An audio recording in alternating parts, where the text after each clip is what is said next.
Prijazno vas pozdravljamo, gledalci in gledalke, ob spremljanju torkovega VTV magazina 11. novembra na Martinovo. Danes praznujejo Martine in Martini, želimo vse najboljše. Mi pa preverimo najprej napovednik.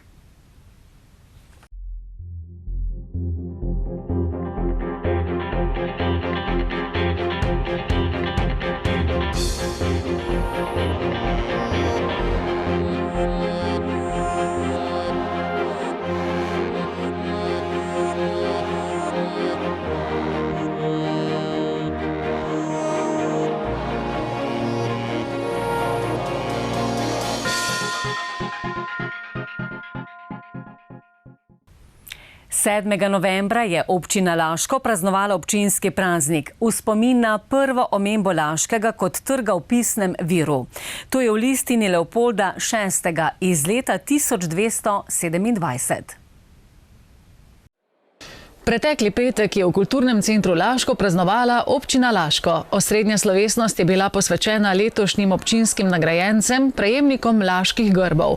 Podeljeni so bili 3 kristalni, 3 bronasti, srebrni in 2 zlata laška grba. Slednja sta bila podeljena Andreju Mauriju za prizadevno delo na področju ohranjanja rudarske dediščine in na kulturno-zgodovinskem področju, ter Vinku Križniku za dolgoletno delo na področju ohranjanja kulturne dediščine. To priznanje mi je pa zdaj naredi to, ker sem mislil, da bom z delom končal, ampak ne bom mogel še nekaj narediti. Ponosen sem na to, recimo, ker so me, sploh na to, ker so me zbrali, ker so me predlagali ljudje, ki jih imam, pač rad sem z njimi delal, pa sem rekel, da ne bom, ampak še bom, obljubim. Prejemnik srebrnega grba občine Laško je Mitja Moškotevc za vsestransko delovanje na področju kulture in turizma. Bronastih grbov so se razveselili 3 nagrajenci, in sicer Anton Kribec za dolgoletno predano delo na področju čebelarstva, Spomenka Valušnik, ustanoviteljica in dolgoletna predsednica društva Vesele nogice za požrtvovalno delo na socialno-humanitarnem področju, ter društvo Opel Classic Klub Slovenija za pomemben prispevek promociji in ugledu občine.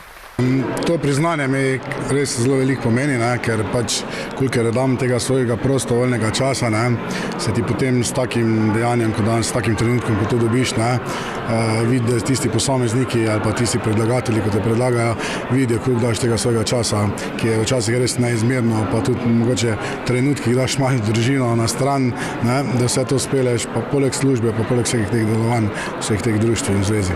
V društvu je vedno en obraz bolj viden, mogoče sem bila jaz tista, ki sem bila malo bolj koražna, pa sem si bolj upala pred kamero stopiti ali pa kaj na glas povedati, ker nekateri med njimi, velika večina jih niti ne upa, ampak v zadnji je, bom rekla, motor ljudi, ki vsak na svojem področju bodi si pomagajo posamezniku. Je kar zelo pomemben, da imaš podporo ljudi, ki ti stojijo ob stran. In tle res gospa Pinta Rivica veliko doprinesla in veliko noči sva prebedele skupaj, ko sva rabile kaj napisati. Župan Marko Šante je poleg omenjenih izročil tudi 3 kristalne grbe. Enega je iz rok župana prejel Matic Rezec, ki je slovensko košarkarsko reprezentanco do 16 let na letošnjem Evropskem prvenstvu v Gruziji kot kapetan popeljal do bronastega odličja. Kristalna grba pa sta prejela tudi 2 zlata maturanta. Občinski praznik je res tisti dan v letu, ko se lahko praktično vsi skupaj zahvalimo vsem tistim, ki so in ki še puščajo v našem lokalnem okolju en poseben počat oziroma močne sledi, ki postavljajo temelje naše družbe, naše lokalne skupnosti in ki so nam vse skupaj za zgled. In jaz mislim, da letos vsi nagrajenci, ki so bili danes na odru, ki so prejeli najvišja občinska priznanja, si to resnično s svojim delom zaslužijo, so si to prislužili z enim trdnim delom, z angažmajem, angažiranostjo in vesel sem, da je to družba tudi prepoznala, da je občinski svet soglasno nagrajence potrdil in da so nenazadnje res en tak pozitiven simbol tudi za vse mlajše generacije, ki bodo praktično njim sledili, in prepričan sem, da tudi naslednja leta se nam ni zabati, da ne bi takšnih in primernih kandidatov nagrajevali tudi v prihodnje na tem našem odru. Župan je spregovoril tudi o postorjenem in o načrtih, ki čakajo občino Laško v prihodnje. Med projekti, ki so v teku ali se bodo začeli v kratkem, je izpostavil nadaljevanje gradnje prizidka pri zdravstvenem domu Laško ter stanovanjsko gradnjo v Debru. Si pa župan do prihodnjega občinskega praznika za občino in občane želi še veliko drugih uresničenih želja. Na eni strani si želim, da seveda vse smele načrte, vse projekte, ki so nekako v teku, uspešno nadaljujemo, jih čim več tudi pripeljemo do konca. Na drugi strani, da vse tiste, ki jih imamo v načrtu, uspešno začnemo. Tudi tekom nagovora danes sem omenil predvsem poplavno varnost, kjer na eni strani nismo odvisni samo od sebe, ker je investicija na strani države. Kljub temu pa, da trenutno smo mi tisti, ki vodimo tudi zaključne postopke do izbora izvajalca in pa nadzornika. Imamo praktično res trenutno škarje in platno v rokah mi in prizadevali si bomo, da to tudi čim prej izpeljemo do konca. Tako kot so do konca uspešno pripeljali tudi tokratno proslavo ob občinskem prazniku, ki sta jo poleg vseh nagrajencev z nastopi popestrila tudi kulturno društvo La Classic in mešani pevski zbor Koral Laško.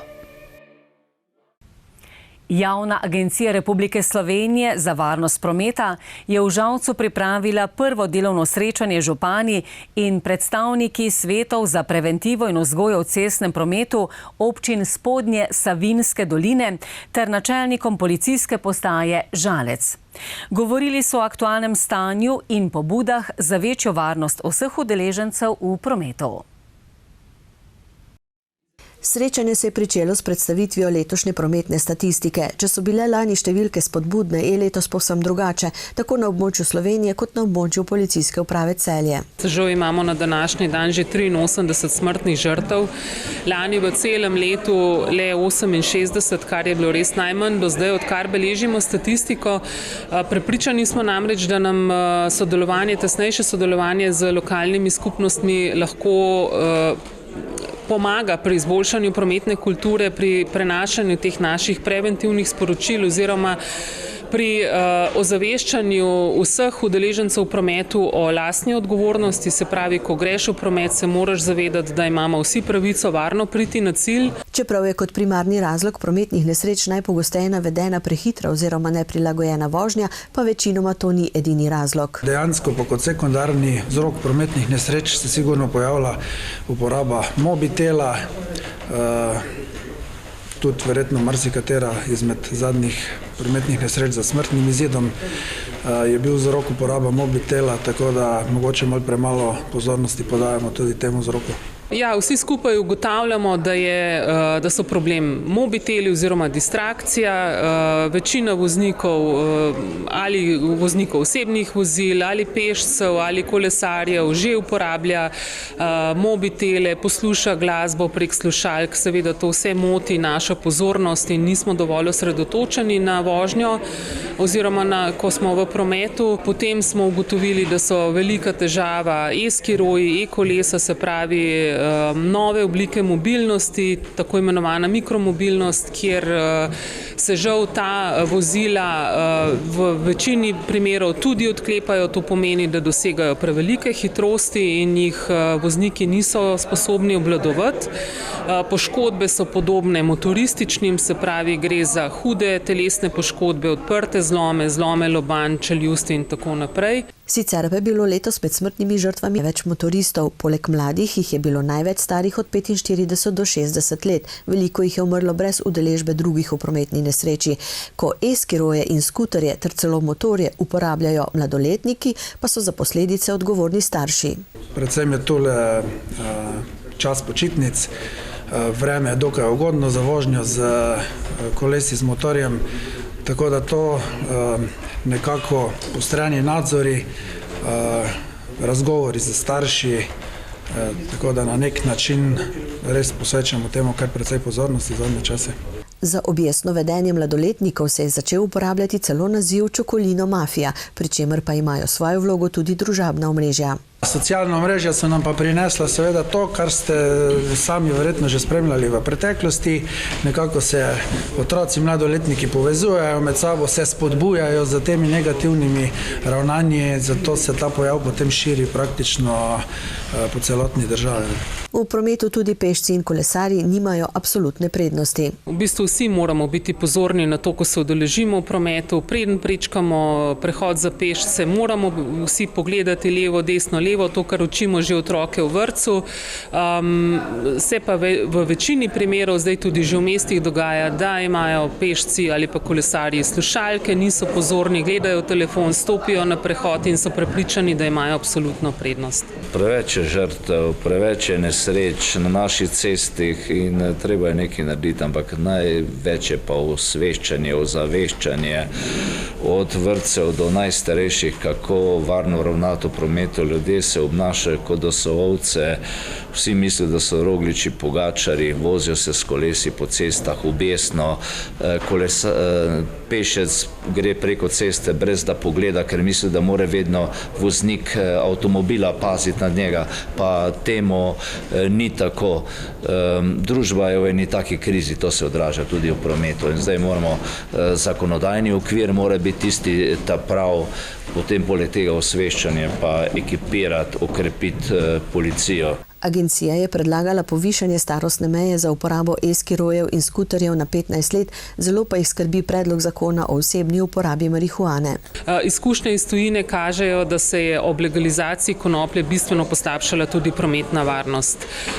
V veliko državah, tam, kjer je to prisotno že nekaj časa, dejansko uporabniki konoplje oziroma vozniki pod vplivom konoplje že presegajo voznike, ki so vozili pod vplivom alkohola pri smrtnih žrtvah, pri prometnih nesrečah, ki so imele posledico za smrtne žrtve.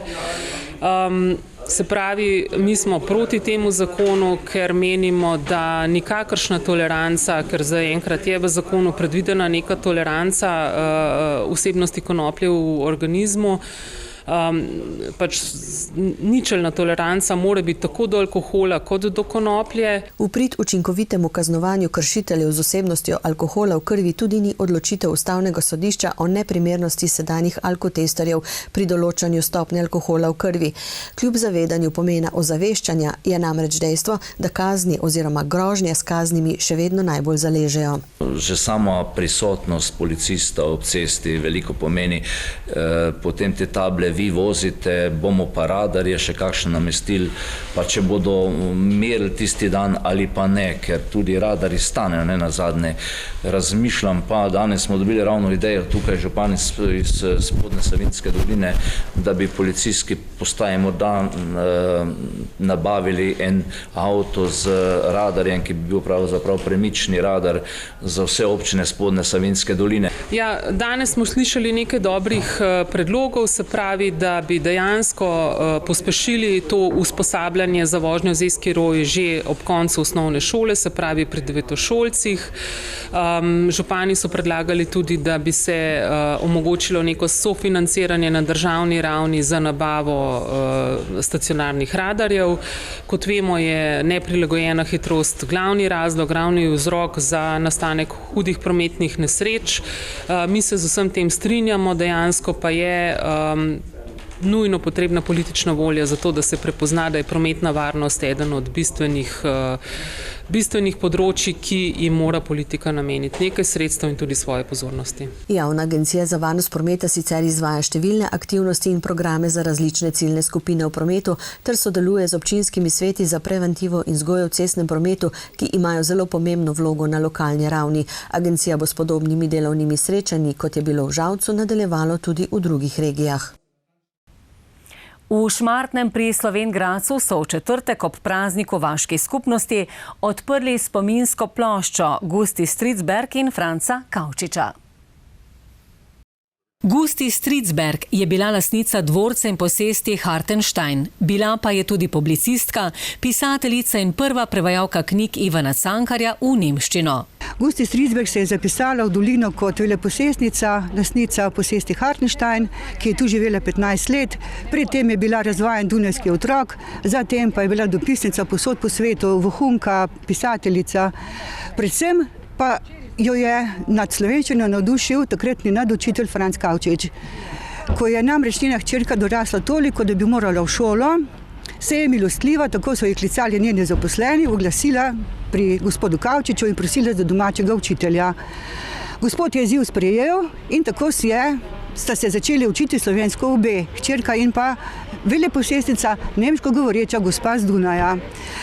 Ko je toliko znala slovensko, da je rekla, da bi rada kaj prebrala, je prinesel Cankarja in navdušila se je nad Hlapcem Jernejem, Hišo Marije Pomočnice, nad črticami in seveda začela prevajati in postala prva prevajalka Cankarjevih knjig v nemščino. Kasneje je začela pisati tudi sama, napisala je 6 romanov, knjigo spominov in pa 2 zbirki kratkih zgodb. Bila je vohunka, bila je dopisnica za kanadski časnik Toronto Star, kasneje je bila zaposlena na Švedskem inštitutu, ki je skrbel za promocijo švedske kulture po svetu, umrla je v Štokholmu, osamljena in pozabljena. V svojih delih je vedno znova oživljala podobo Hartensteina in Mislinjske doline. V slovenščino je preveden roman Mojih 5 življenj. Prvi prevajadec Cankarja v nemščino in nemško govoreče nemški govoreči publiki predstaviti slovenskega avtorja, ki je bil v 20 letih v korak z vsemi sodobnimi tokovi slovenske literature in takrat recimo prevajati ni bila majhna naloga. Dogodka ob odprtju spominske plošče se je udeležila tudi podžupanja mestne občine Slovenj Gradec. Izjemno sem pravzaprav vesela, da je ta trenutek, ko mi nekako dajemo priznanje z odkritjem plošče izjemni osebnosti, tako kot je Gusti Stridsberg, njenemu delu in seveda dajemo pomen njenemu življenju tu v Šmartnem na Hartensteinu in seveda pomenu tega, kar je za kraj Šmartno naredila in pa seveda kako ponesla tudi življenje in naše doline, Mislinjske doline in življenje, ki ga je preživela v teh letih tu v Šmartnem na Hartensteinu.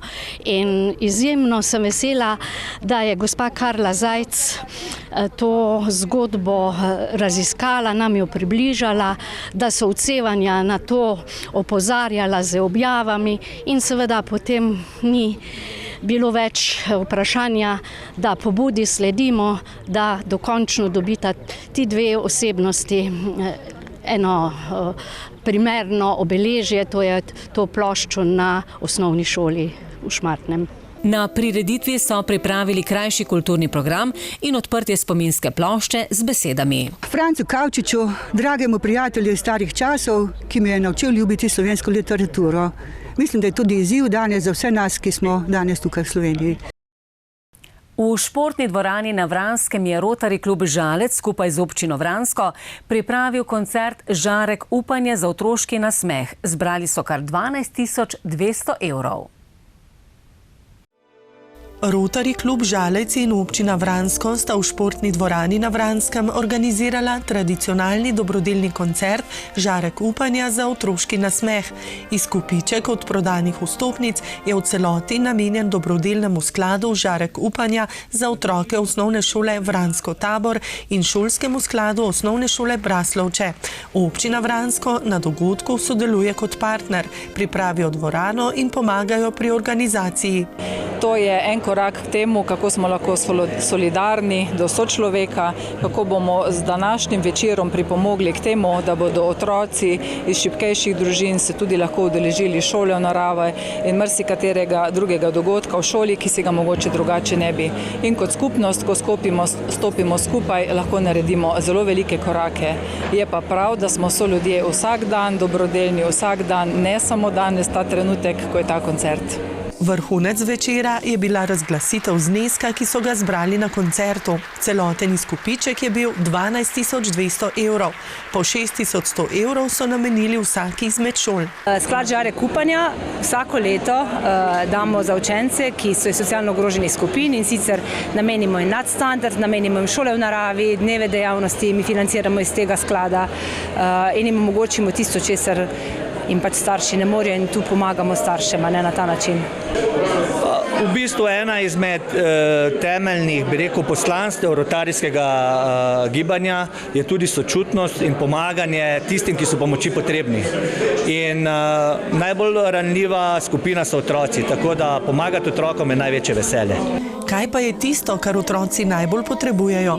Česa jim najbolj primanjkuje? Čustvene ali materialne podpore? Zadnje čase opažamo v čustvenih podporah, da je ena velika potreba tudi in pa seveda tudi pri socialno ogroženih družinah finančna pomoč, denarna pomoč. Pomembno je, da tudi v šolah krepijo medsebojno empatijo in sodelovanje.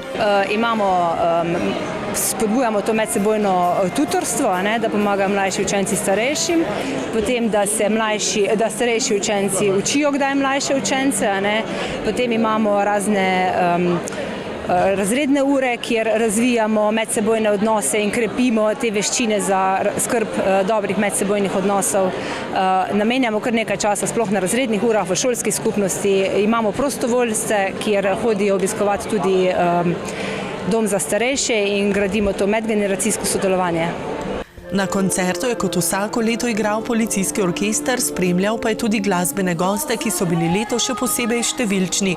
Nina Pušlar, Hanna in Julija Dermol, Ildivji, Gašper Rifel, Saša Lešnjek, Tilen Lotrič, Mateja Bobek, Igor Oražem, Erosi in Biljana Ann Novak. Nastopila sta tudi Združena mladinska pevska zbora Osnovne šole Vransko Tabor in Osnovne šole Braslovče. Mi če lahko pomagamo, to radi naredimo, to delamo iz srca, sploh če gre za otroke, pa da smo dobrodelni, parkrat na leto, če smo fraji, gremo, sigurno. Meni to zelo veliko pomeni, zaradi tega, ker tudi sama skozi življenje sem to spoznala, da mi največ pomeni to, da vem, da imam ob sebi ljudi, na katere se lahko zanesem tudi takrat, kadar pridejo mogoče kakšne težke preizkušnje v življenju. Ni vedno samo lepo, ampak so tudi težki trenutki. In takrat to zavedanje, da imaš ljudi, ki pridejo brezpogojno, ti pomagajo, ti stojijo ob strani in lahko zaupaš, mogoče kaj poveš, kar te teži, se to meni ogromno pomeni in tudi jaz se zelo, zelo rada udeležujem takšnih dogodkov, kjer lahko svojo glasbo dodam en kamenček v mozaik te lepe skupne zgodbe. Za konec nam je Nina Pušlar skupaj z otroškim pevskim zborom namenila nekaj lepih misli na način, ki je najljubši, prek glasbe. Da sva v redu in vse dobro bo, da boš ujel mi modro nebo. Ljudje, ki čutijo kot ti, imajo nekaj, kar v drugih več ni, tople oči. Človek človeku bližina se zdi, če mu ob strani stoji. In ne glede, kaj med nama se kdaj zgodi, vem, da ob meni boš ti.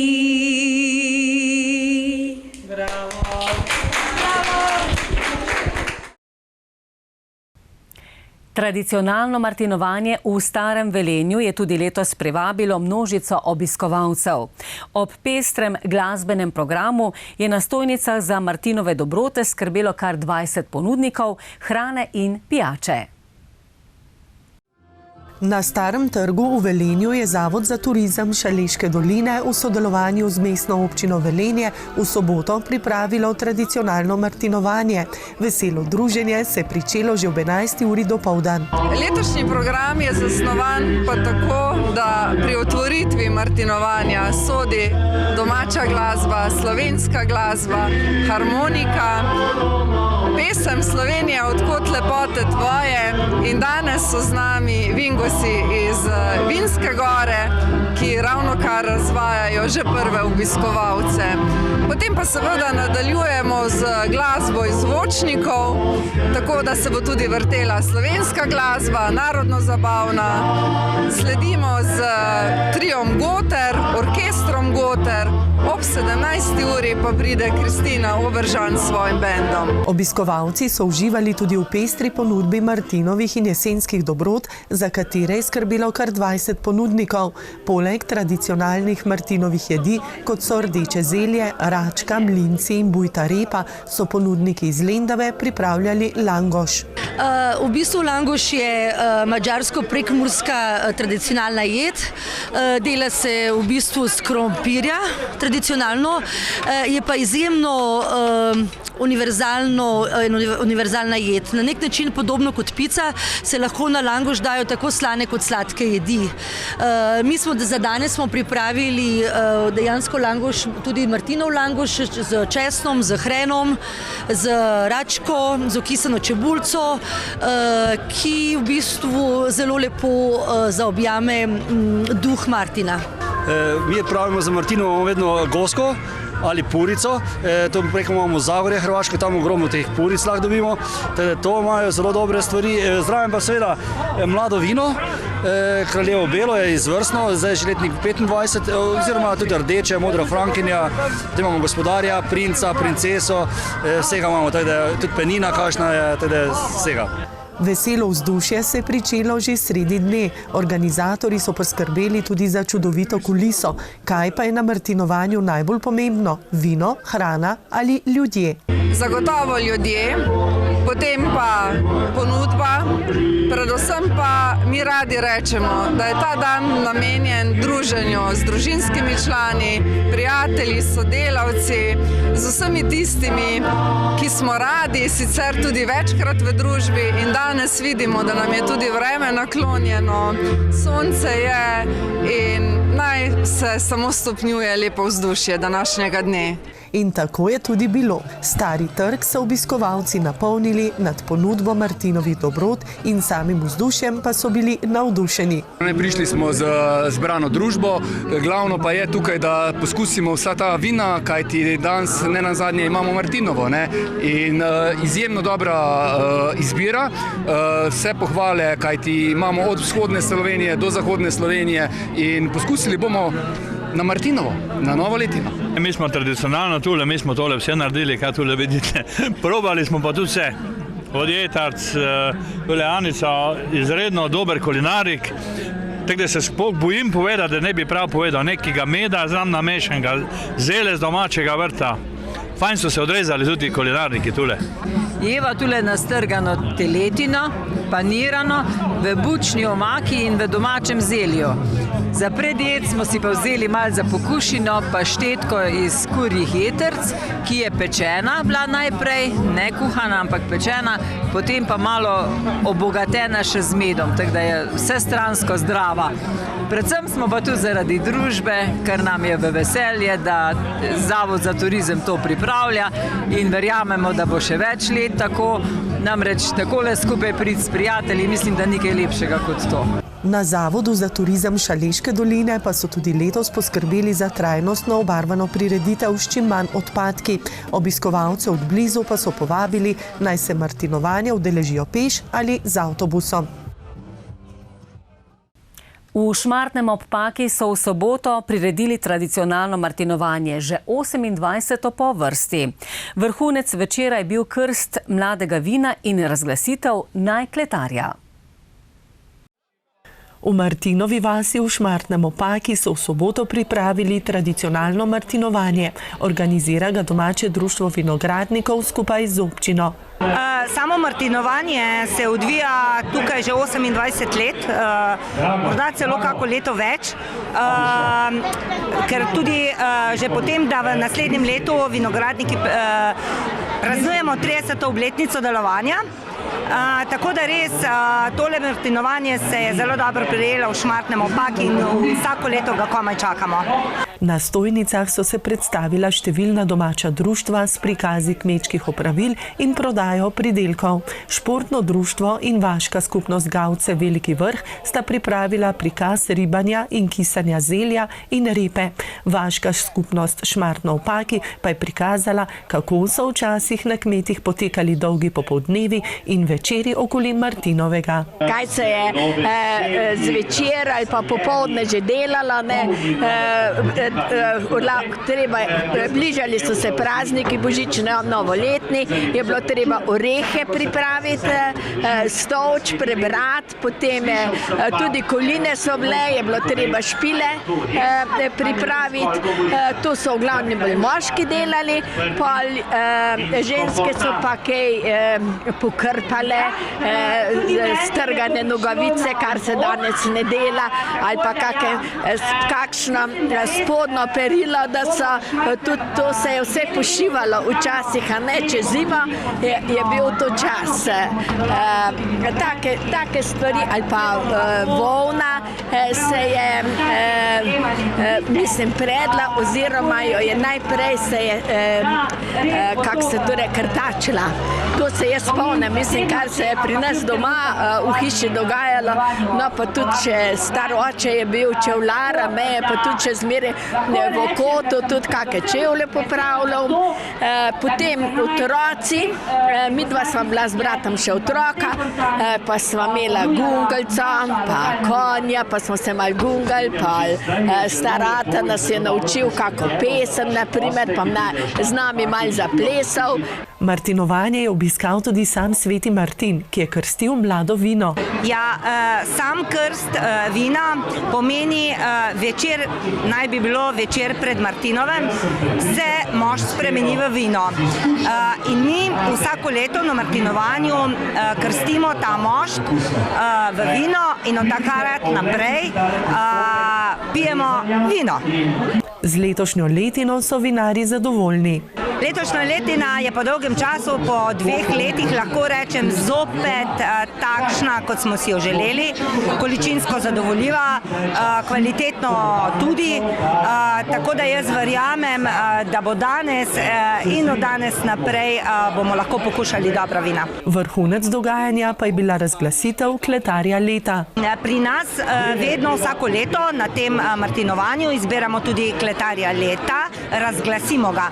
Dejansko kletar leta je tisti, ki doseže na ocenjevanju povpreček 3 vin najvišjo oceno. Se pravi, povprečna ocena najvišja med vsemi vinogradniki, ki so prinesli vzorce na ocenjevanje. Lento je Mojca Praprotnik po več letih predala novemu kletarju. Kletar leta je postal Anže Podgoršek, lastnik Špančeve Zidanice. Najprej moram povedati, da je to ena velika čast, zaradi tega, ker je tukaj v našem vinogradniškem društvu veliko dobrih kletarjev. Bil sem že parkrat blizu, ampak težko rečem, da sem to pričakoval, no mogoče enkrat, a ne v prihodnosti, a ne, ampak da točno to leto, ker smo doskrat tudi pač zelo skupaj, a ne. Tukaj odločajo stotinke točke in kaj je naredilo mogoče letos razliko, ne vem, vino je bilo mogoče malo manj, je imel pa zelo dobro kvaliteto, a ne. In moram reči, da sploh to šampionsko vino Kerner je tisto, ki je letos izstopalo. Pomembno je, da se tradicijo martinovanja spodbuja tudi med mladimi. Jaz bi rekel, sem zelo navdušen, da se takšnih prireditev zdaj udeležujejo če dlje bolj mladi. Namreč jaz kot član Evropskega reda vitezov vin, mi spodbujamo mlade, da se poslužujejo bolj vina, ne tistih visoko alkoholiziranih pijač, žganih pijač, tako da v Šmartnem opaki je to če dlje bolj odmevno in se trudimo jih spodbujati.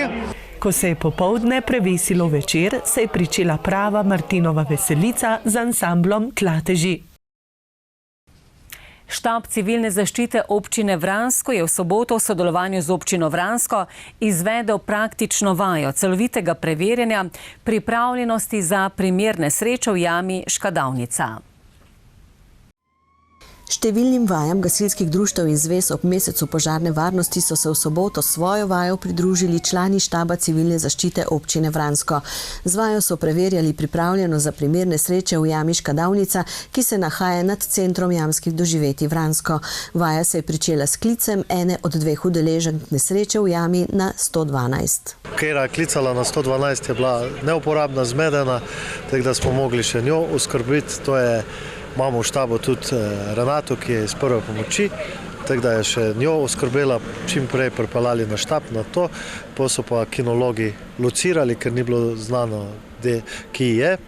Ko so jo locirali, smo aktivirali pa takoj še PGD Vransko pa jamarje, da so jamari v jami jo mobilizirali, pripravili na izvlek, PGD Vransko je pa vse zunanje stvari delal in pol transport do ceste, kjer bi jo v realni situaciji prevzel NMP in predal v strokovno skrbo in tu se je tudi naša vaja uspešno končala. Poveljnik civilne zaščite Vransko si je zamislil vajo, v kateri smo sodelovali tudi gasilsko poveljstvo občine Vransko, ki obsega 4 društva. Zdaj za aktivacijo smo se odločili za 2 društva, seveda lokalno društvo PGD Tešova, ki pozna teren, kasneje je bil še prožen PGD Vransko. Na tej vaji pa smo probali sodelovanje različnih služb, interventnih, se pravi gasilci, jamarski reševalci in kinologi. Vse je potekalo kot bi v resničnem primeru. Ko sta reševalna psa locirala poškodovanko, jo je v jami prva oskrbela bolničarka Rdečega križa, ki je prišla iz jame šele, ko so reševanje prevzeli jamarski reševalci. Ves čas je poročala o stanju poškodovanke. Ponesrečenka je stabilna, pri zavesti, gre za sumno poškodbo hrbtenice, ne čuti nog, poškodbo desne roke ima, sicer glava, vidnih poškodb nima, se pa vmes določenega dogajanja ne zaveda. Zaradi suma poškodbe hrbtenice je bilo reševanje še zahtevnejše. Naredili bomo eno žičnico za prenos poškodovanke preko te dvorane. To pomeni, izdelati je potrebno setrišča, kjer je žičnica vpeta in dodatno zravno še vlečno vrv, s katere bomo poškodovanka potegnili preko te tirolske žičnice, kot pravimo jamarski reševalci. Po pregledu pred jamo so poškodovanko prevzeli gasilci. Kot se je izkazalo, je bila domnevna ponesrečenka kar sama županja. Prvo takšno vajo smo izvedli na Vranskem in mislim, da je tudi prav, da so mene pozvali, če bi bila pripravljena biti kot ponesrečenka, in mislim, da iz tega stališča res vidiš, kaj pomeni čas, kaj pomeni čakati na nekoga, ali te bodo našli ali te ne bodo in na kakšen način te bodo rešili, kako vse skupaj poteka. Moram res povedati, da je bilo vse res zelo korektno, kot bi bila res ponesrečena. Same pohvale, ne znam povedati. Prva sta do domnevne ponesrečenke prišla pasja prostovoljca Gan in Bon. Ja, zelo zanimivo je bilo, malo so hodili okrog, potem pa pridejo in zalajajo tam na meni, je dal lepo tačka na mene in je potem začel lajati in jih je opozoril, ki me je našel. Ja, tako. Vaji bo sledila še temeljita analiza, vsem sodelujočim pa se je ob koncu zahvalila županja. Najlepša hvala res vsem prostovoljcem, tudi ko sem klepetala z njimi, ko so bili z mano v jami, vsi so prostovoljci, vsi upravljajo druga dela, a ne v svojem delovnem času. Tako da res brez takih služb in te njihove srčnosti in tega res, ne vem, ne znam si predstavljati, kako bi vse to potekalo. No, tako da res brez prostovoljstva bi umrlo marsikaj, no, tako da res iskrena hvala. S tem prispevkom zaključujemo tokratni VTV magazin. Lepo se imejte in srečno!